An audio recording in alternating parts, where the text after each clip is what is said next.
everybody. We're in the kitchen here for our latest episode of Cat Shorts, taking a look at big ideas in the Christian faith in small packages and walking through Luther's small catechism, so Cat Shorts. So grab your 16th century reformer hat, or the closest thing you've got.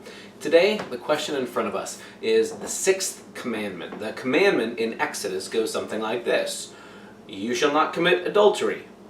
Fair enough, right? Seems relatively straightforward, except we human beings have a way of wanting always to pin down the specifics. What exactly does that mean? What am I not allowed to do? What actions am I allowed to do? And who am I allowed to do them with? At what point am I actually breaking the rules?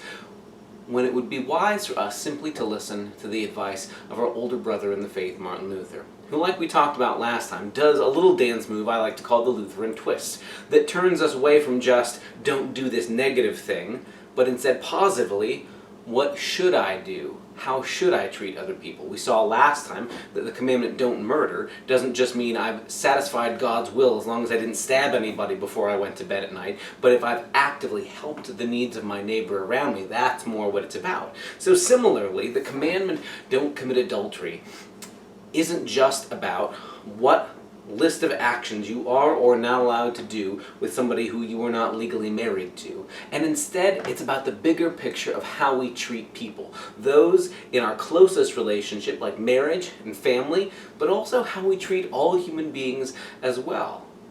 It's not just about what things are enumerated or spelled out in marriage vows that you are or not allowed to do with anybody else. It's more about, how do I quit treating anybody, especially my spouse, but anybody, like this? You know, a canned good. Something perishable that you use once and then throw away. Because honestly, that's a recurring human problem.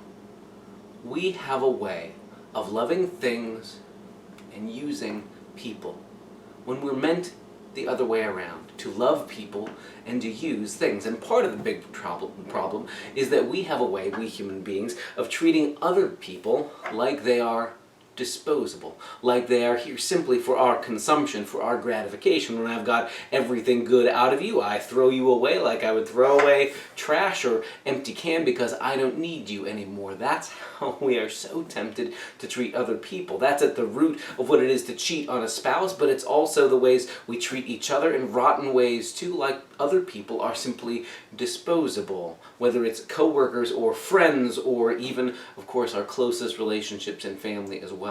Luther reminds us the commandment against adultery isn't really limited to just a small number of things you are not allowed to do with people you're not married to. It's bigger.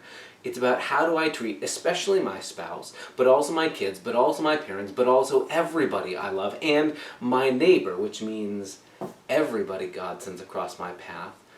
Not like they're disposable, not like they're a consumer product here for me to use for my purposes, but that they're a human being made in the image of God for me to love.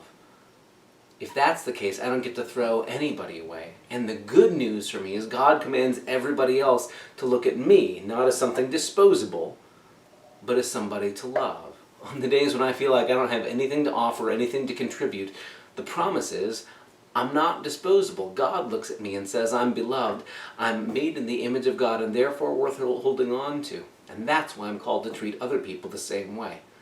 So, in short, love people, use things. Things go awry, we get those confused. Catch you next time here on Cat Shorts. Bye.